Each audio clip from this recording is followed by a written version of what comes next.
ಇವತ್ತಿಗೂ ಗಾಂಧೀಜಿನ ಕ್ರಿಟಿಸೈಸ್ ಮಾಡ್ತಾರೆ. ಭಗತ್ ಸಿಂಗ್ನ ಏನಕ್ಕೆ ಸೇವ್ ಮಾಡಲಿಲ್ಲ ಅವರು ಅಂತ. ಗಾಂಧೀಜಿಯವ್ರು ಟ್ರೈ ಮಾಡಿದ್ರ ಅವ್ರನ್ನ ಸೇವ್ ಮಾಡಕ್ಕೆ, ಇಲ್ಲ ಪವರ್ ಇದ್ದು ಇಗ್ನೋರ್ ಮಾಡಿದ್ರ? ಸೊ ಈ ವಿಡಿಯೋ ಅಲ್ಲಿ ಹಿಸ್ಟ್ರಿಯಲ್ಲಿ ಏನಾಯ್ತು ಆ ಫ್ಯಾಕ್ಟ್ಸ್ನ ನೋಡೋಣ. ಅದಕ್ಕಿಂತ ಮುಂಚೆ ನಾವು ಇದನ್ನ ತಿಳ್ಕೊಬೇಕು, ಭಗತ್ ಸಿಂಗ್ ಅವ್ರಿಗೆ ಹ್ಯಾಂಗ್ ಏನಕ್ಕೆ ಮಾಡ್ತಾ ಇದ್ರು ಅಂತ. ನಮ್ಗೆಲ್ಲರಿಗೂ ಗೊತ್ತಿರೋ ಹಂಗೆ ಭಗತ್ ಸಿಂಗ್ ಬಂದು ಯೂತ್ ಫ್ರೀಡಮ್ ಫೈಟರ್. ಅವರು ಚಂದ್ರಶೇಖರ್ ಆಜಾದ್ ಅವ್ರ ಜೊತೆ ಸೇರ್ಕೊಂಡು 1928 ಅಲ್ಲಿ Hindustan socialist republic association start ಮಾಡಿರ್ತಾರೆ. 1928 ಅಲ್ಲಿ ಸೈಮನ್ ಕಮಿಷನ್ ಅಗೇನ್ಸ್ಟ್ ಇಂಡಿಯಾದಲ್ಲಿ ಎಲ್ಲಾ ಕಡೆನೂ ಬಾಯ್ಕಾಟ್ ರ್ಯಾಲಿನ ಆರ್ಗನೈಸ್ ಮಾಡ್ತಾ ಇದ್ರು. ಇದೇ ರ್ಯಾಲಿ ಲಾಹೋರ್ ಅಲ್ಲೂ ಆರ್ಗನೈಸ್ ಆಗ್ತಿತ್ತು. ಅದನ್ನ ಲೀಡ್ ಮಾಡ್ತಾ ಇದ್ದಿದ್ದು ಲಾಲಾ ಲಜಪತ್ ರಾಯ್ ಅವರು. ಈ ಪ್ರೊಟೆಸ್ಟ್ ನ ಸ್ಟಾಪ್ ಮಾಡೋದಕ್ಕೋಸ್ಕರ ಬ್ರಿಟಿಷ್ ಪೊಲೀಸ್ ಸೂಪ್ರಿಟೆಂಡ್ JP ಸ್ಕಾಟ್ ಅವರು ಲಾಠಿ ಚಾರ್ಜ್ ಮಾಡಿ ಅಂತ ಆರ್ಡರ್ ಮಾಡ್ಬಿಡ್ತಾರೆ. ಈ ಗಲಾಟೆಯಲ್ಲಿ ಲಾಲಾ ಲಜಪತ್ ರಾಯ್ ಅವ್ರಿಗೆ ತಲೆಗೆ ಏಟ್ ಬಿದ್ಬಿಡುತ್ತೆ. ಸ್ವಲ್ಪ ದಿನ ಆಸ್ಪತ್ರೆಯಲ್ಲಿ ಅಡ್ಮಿಟ್ ಮಾಡಿರ್ತಾರೆ. ಆಮೇಲೆ ಅವರು ತೀರ್ಕೊಂಡ್ಬಿಡ್ತಾರೆ. ಈ ನ್ಯೂಸ್ ಈಚೆ ಬರ್ತಿದ್ದಂಗೆ ಎಲ್ಲಾ ಕ್ರಾಂತಿಕಾರಿಗಳಲ್ಲಿ ಕೋಪ ಇನ್ನ ಜಾಸ್ತಿ ಆಗುತ್ತೆ. ಇದಕ್ಕೆ ರಿವೆಂಜ್ ತೀರ್ಸ್ಕೊಳ್ಳೇಬೇಕು ಅಂತ ಬ್ರಿಟಿಷ್ ಅವ್ರ ಅಗೇನ್ಸ್ಟ್ ಪ್ಲಾನಿಂಗ್ ಸ್ಟಾರ್ಟ್ ಆಗುತ್ತೆ. ಆ ಪ್ಲಾನ್ ಅಲ್ಲಿ ಕ್ರಾಂತಿಕಾರಿ ನೇತಾ ಭಗತ್ ಸಿಂಗ್, ಚಂದ್ರಶೇಖರ್ ಆಜಾದ್, ಸುಖದೇವ್ ಮತ್ತೆ ರಾಜ್ಗುರು ಇರ್ತಾರೆ. ಇವ್ರ ಪ್ಲಾನ್ ಏನಿತ್ತು ಅಂದ್ರೆ JP ಸ್ಕಾಟ್ ನ ಸಾಯಿಸೋದು. ಆದ್ರೆ ಅವ್ರ ಜೊತೆಗಿದ್ದ ಕ್ರಾಂತಿಕಾರಿ ಜೆ ಗೋಪಾಲ್ ಇಂದ ತಪ್ಪಾಗ್ಬಿಡುತ್ತೆ. JP ಸ್ಕಾಟ್ ಜಾಗದಲ್ಲಿ ACP ಸಾಂಡರ್ಸ್ ನ ಸಾಯಿಸ್ಬಿಡ್ತಾರೆ. ಈ ಇನ್ಸಿಡೆಂಟ್ ಆದ್ಮೇಲೆ ಬ್ರಿಟಿಷ್ ಪೊಲೀಸ್ ಭಗತ್ ಸಿಂಗ್ ಮತ್ತೆ ಅವ್ರ ಕಡೆ ಅವ್ರನ್ನ ಹುಡ್ಕಕ್ ಸ್ಟಾರ್ಟ್ ಮಾಡ್ತಾರೆ. ಆದ್ರೆ ಭಗತ್ ಸಿಂಗ್ ಅಲ್ಲಿಂದ ತಪ್ಪಿಸ್ಕೊಂಡು ಕೈಗೆ ಸಿಗದೆ ಲಾಹೋರ್ ಇಂದ ವೆಸ್ಟ್ ಬೆಂಗಾಲ್ಗೆ ಬರ್ತಾರೆ. 1 ವರ್ಷ ಆಗುತ್ತೆ ಬ್ರಿಟಿಷ್ ಪೊಲೀಸ್ ಅವ್ರ ಕೈಯಲ್ಲಿ ಭಗತ್ ಸಿಂಗ್ ಅವ್ರನ್ನ ಹಿಡಿಯಕ್ಕೆ ಆಗದೇ ಇಲ್ಲ. ಆದ್ರೆ 1929 ಅಲ್ಲಿ ಭಗತ್ ಸಿಂಗ್ ಅರೆಸ್ಟ್ ಆಗಿ ಹೋಗ್ತಾರೆ. ಆದ್ರೆ ಈಗ್ಲೂ ಬ್ರಿಟಿಷ್ ಪೊಲೀಸು ಹುಡುಕಿರೋದಲ್ಲ, ಭಗತ್ ಸಿಂಗ್ ಅವರೇನೆ ಸರೆಂಡರ್ ಆಗಿರೋದು. ಏನಕ್ಕೆ ಅವ್ರು ಈ ತರ ಮಾಡ್ತಾರೆ ಅಂದ್ರೆ 1929 ಅಲ್ಲಿ ಸೆಂಟ್ರಲ್ ಅಸೆಂಬ್ಲಿಯಲ್ಲಿ 2 ಬಿಲ್ ಪಾಸ್ ಮಾಡ್ತಾ ಇರ್ತಾರೆ. ಅದು ಬಂದು ಟ್ರೇಡ್ ಡಿಸ್ಪ್ಯೂಟ್ ಬಿಲ್ ಮತ್ತೆ ಪಬ್ಲಿಕ್ ಸೇಫ್ಟಿ ಬಿಲ್. ಇದ್ರ ಅಗೇನ್ಸ್ಟ್ ಆಗಿ ಸೆಂಟ್ರಲ್ ಅಸೆಂಬ್ಲಿಯಲ್ಲಿ ಬಾಂಬ್ ಬಿಸಾಕ್ಬಿಡ್ತಾರೆ ಭಗತ್ ಸಿಂಗ್ ಮತ್ತೆ ಬಟುಕೇಶ್ವರ್ ದತ್ ಅವರು. ಆ ಬಾಂಬ್ ಬಂದು ಡೇಂಜರಸ್ ಅಥವಾ ಯಾರಿಗನ್ನ ಸಾಯಿಸ್ಬೇಕು ಅಂತ ಬಿಸಾಕಿದ್ದಲ್ಲ. ಭಗತ್ ಸಿಂಗ್ ಅವ್ರ ಭಾಷೆಯಲ್ಲಿ ಹೇಳಿದ್ರೆ ಇಲ್ಲಿ ಕೂತಿರೋ ಕ್ಯೂಡ್ರಿಗೆ ಸ್ವಲ್ಪನಾದ್ರೂ ಕೇಳಿಸ್ಲಿ ಅಂತ. ಈ ಇನ್ಸಿಡೆಂಟ್ ಆದ್ಮೇಲೆ ಭಗತ್ ಸಿಂಗ್ ಮತ್ತೆ ಬಟುಕೇಶ್ವರ್ ದತ್ ಅವರು ಅಲ್ಲಿಂದ ಓಡೋಗಲ್ಲ, ಸೈಲೆಂಟ್ ಆಗಿ ಸರೆಂಡರ್ ಆಗ್ಬಿಡ್ತಾರೆ. ಯಾಕೆಂದ್ರೆ ಇದೂನು ಅವ್ರ ಪ್ಲಾನ್ ನ ಒಂದು ಪಾರ್ಟ್ ಆಗಿರುತ್ತೆ. ಅವ್ರ ಪ್ಲಾನ್ ಏನಾಗಿತ್ತು ಅಂದ್ರೆ ಅರೆಸ್ಟ್ ಆದ್ಮೇಲೆ ಕೋರ್ಟ್ ಅಲ್ಲಿ ಟ್ರಯಲ್ಸ್ ನಡಿಬೇಕಾದ್ರೆ ಅವ್ರ ಐಡಿಯಾಲಜೀಸ್ ನ ಜನಕ್ಕೆ ಹೇಳಬೇಕು ಅಂತ. ಬ್ರಿಟಿಷ್ ಗೌರ್ಮೆಂಟ್ ಅವರು ಅವ್ರ ಮೇಲೆ 2 ಕೇಸ್ ಹಾಕ್ತಾರೆ. ಅಸೆಂಬ್ಲಿ ಬಾಂಬ್ ಕೇಸ್ ಮತ್ತೆ ಲಾಹೋರ್ ಕಾನ್ಸ್ಪಿರಸಿ ಕೇಸ್. ಆ ಕಾನ್ಸ್ಪಿರಸಿ ಕೇಸ್ ಬಂದು ASP ನ ಸಾಯಿಸಿದ್ದಕ್ಕೆ. ಈ ಕೇಸ್ ಮೇಲೆ ಅವ್ರಿಗೆ ಗಲ್ ಶಿಕ್ಷೆ ಕೊಡ್ಬೇಕು ಅಂತ ಆರ್ಡರ್ ಮಾಡ್ತಾರೆ. ಈಗ ನೋಡೋಣ ಈ ಸಿಚುವೇಶನ್ ಗಾಂಧೀಜಿ ಅವ್ರು ಟ್ಯಾಕಲ್ ಮಾಡಕ್ಕೆ ಏನೇನ್ ಮಾಡಿದ್ರು ಅಂತ. 1930s ಅಲ್ಲಿ ಗಾಂಧೀಜಿ ಮತ್ತೆ ಕಾಂಗ್ರೆಸ್ ಸೇರ್ಕೊಂಡು ಸಿವಿಲ್ ಡಿಸ್ಒಬೀಡಿಯನ್ಸ್ ಮೂವ್ಮೆಂಟ್ ನ ಸ್ಟಾರ್ಟ್ ಮಾಡಿರ್ತಾರೆ. ಇನ್ನೊಂದು ಕಡೆ ಬ್ರಿಟಿಷ್ ಗೌರ್ಮೆಂಟ್ ಅವರು ಸೈಮನ್ ಕಮಿಷನ್ ರಿಪೋರ್ಟ್ ನ ಡಿಸ್ಕಸ್ ಮಾಡೋದಕ್ಕೆ ಇಂಡಿಯಾ ಅಲ್ಲಿ ಫರ್ದರ್ ಕಾನ್ಸ್ಟಿಟ್ಯೂಷನ್ ನ ರಿಫಾರ್ಮ್ ಮಾಡಕ್ಕೆ ರೌಂಡ್ ಟೇಬಲ್ ಕಾನ್ಫರೆನ್ಸ್ ನ ಆರ್ಗನೈಸ್ ಮಾಡ್ತಾರೆ. ಆದ್ರೆ ಕಾಂಗ್ರೆಸ್ ಅವರು ಈ ಫಸ್ಟ್ ರೌಂಡ್ ಟೇಬಲ್ ಕಾನ್ಫರೆನ್ಸ್ ನ ಅಟೆಂಡ್ ಮಾಡಲ್ಲ. ಕಾಂಗ್ರೆಸ್ ಹೋಗ್ಲಿಲ್ಲ ಅಂತ ರೌಂಡ್ ಟೇಬಲ್ ಕಾನ್ಫರೆನ್ಸ್ ಫೇಲ್ ಆಗ್ಬಿಡುತ್ತೆ. ಯಾಕೆಂದ್ರೆ ಇಂಡಿಯಾ ಅಲ್ಲಿ ಕಾಂಗ್ರೆಸ್ ಆ ಟೈಮಲ್ಲಿ ಒಂದು ದೊಡ್ಡ ಪಾರ್ಟಿ ಆಗಿತ್ತು. ಆ ಟೈಮಲ್ಲಿ ಬ್ರಿಟಿಷ್ ಅವರು ಅದೇ ಸಜೆಸ್ಟ್ ಮಾಡ್ತಾರೆ ಬೇರೆ ಪಾರ್ಟಿಯವ್ರಿಗೆ, ನೀವು ನೆಕ್ಸ್ಟ್ ಟೈಮ್ ಕಾಂಗ್ರೆಸ್ ಅವ್ರನ್ನ ಕರ್ಕೊಂಡೇ ಬನ್ನಿ ಅಂತ. ಈ ಕಡೆ ಸಿವಿಲ್ ಡಿಸ್ಒಬೀಡಿಯನ್ಸ್ ಮೂವ್ಮೆಂಟ್ ಫಾಸ್ಟ್ ಟ್ರ್ಯಾಕ್ ಅಲ್ಲಿ ಮುಂದೆ ಹೋಗ್ತಿತ್ತು. ಈ ಮೂವ್ಮೆಂಟ್ಗೆ ದೊಡ್ಡ ಲೆವೆಲ್ ಅಲ್ಲಿ ಸಪೋರ್ಟು ಸಿಕ್ತಿತ್ತು. ಸೊ ಇದರಿಂದ ಬ್ರಿಟಿಷ್ ಗೌರ್ಮೆಂಟ್ ಮೇಲೆ ಒಂದು ದೊಡ್ಡ ಪ್ರೆಷರ್ ಇತ್ತು. ಈ ಮೂವ್ಮೆಂಟ್ ನ ಇಲ್ಲೇ ಎಂಡ್ ಮಾಡಿಸಿ ಸೆಕೆಂಡ್ ರೌಂಡ್ ಟೇಬಲ್ ಕಾನ್ಫರೆನ್ಸ್ಗೆ ಕಾಂಗ್ರೆಸ್ ಪಾರ್ಟಿನ ಕರ್ಕೊಂಡು ಬರಲೇಬೇಕು ಅಂತ. ಸೊ ಇದಕ್ಕೋಸ್ಕರ ಬ್ರಿಟಿಷ್ ನ ವೈಸ್ ರಾಯ್ ಆದ ಲಾರ್ಡ್ ಇರ್ವಿನ್ ಅವರು ಈ ಪಾಯಿಂಟ್ ಅಲ್ಲಿ ಯಾವುದೇ ಕಾಂಪ್ರಮೈಸ್ ಮಾಡ್ಕೊಳ್ಳೋಕು ರೆಡಿ ಇರ್ತಾರೆ ಕಾಂಗ್ರೆಸ್ ಅವ್ರ ಹತ್ರ. ಕಾಂಗ್ರೆಸ್ ಅವ್ರಿಗೆ ಇದು ಒಂದು ವಿನ್ ವಿನ್ ಸಿಚುವೇಶನ್ ತರ ಇತ್ತು.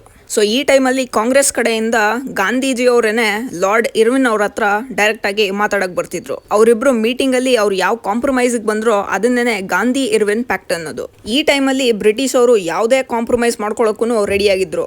ಸೊ ಗಾಂಧೀಜಿ ಅವರು ಭಗತ್ ಸಿಂಗ್ ಅವ್ರನ್ನ ರಿಲೀಸ್ ಮಾಡಿ ಅಂತ ಕೇಳ್ಕೊಬೋದಾಗಿತ್ತು.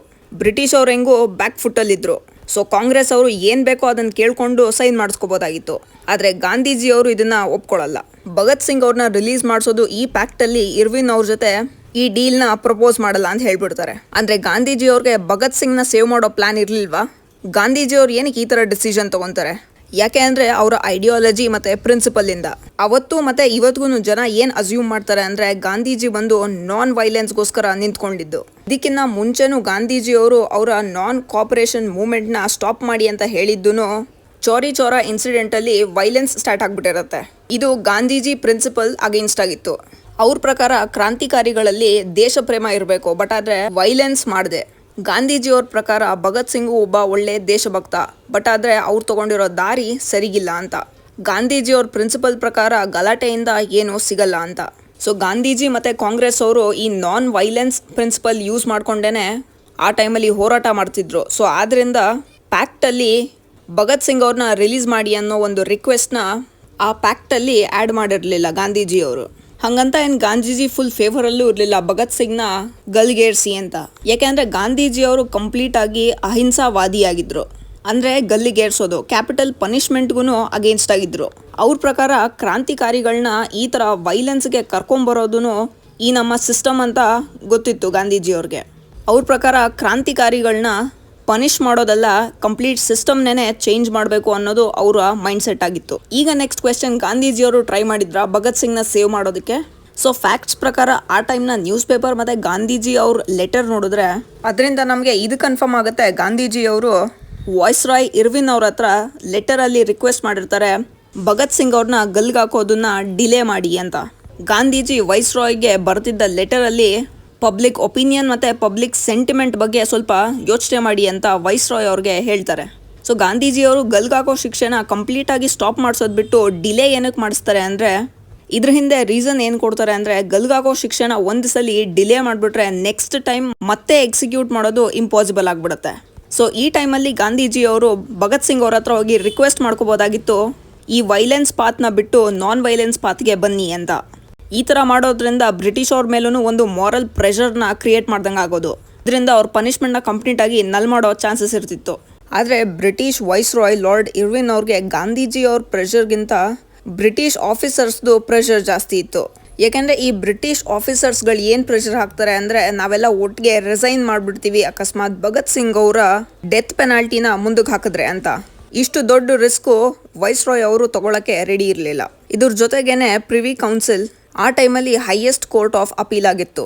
ಅವರು ಭಗತ್ ಸಿಂಗ್ ಅವ್ರ ಪನಿಷ್ಮೆಂಟ್ನ ನಾವು ಡಿನೈ ಮಾಡಲ್ಲ ಅಂತ ಹೇಳ್ಬಿಡ್ತಾರೆ. ಸೊ ಇದರಿಂದ ವೈಸ್ ರಾಯ್ ಅವರು ಲೀಗಲ್ ಆಗಿ ಏನು ಮಿಸ್ಟೇಕ್ ಮಾಡೋಕ್ಕೆ ಚಾನ್ಸ್ ಇರಲಿಲ್ಲ. ಅದರಿಂದ ಅವರು ಭಗತ್ ಸಿಂಗ್ ಅವರು ಡೆತ್ ಪೆನಾಲ್ಟಿನ ಮುಂದಕ್ಕೆ ಹಾಕ್ಸೋಕ್ಕೆ ಆಗಲ್ಲ.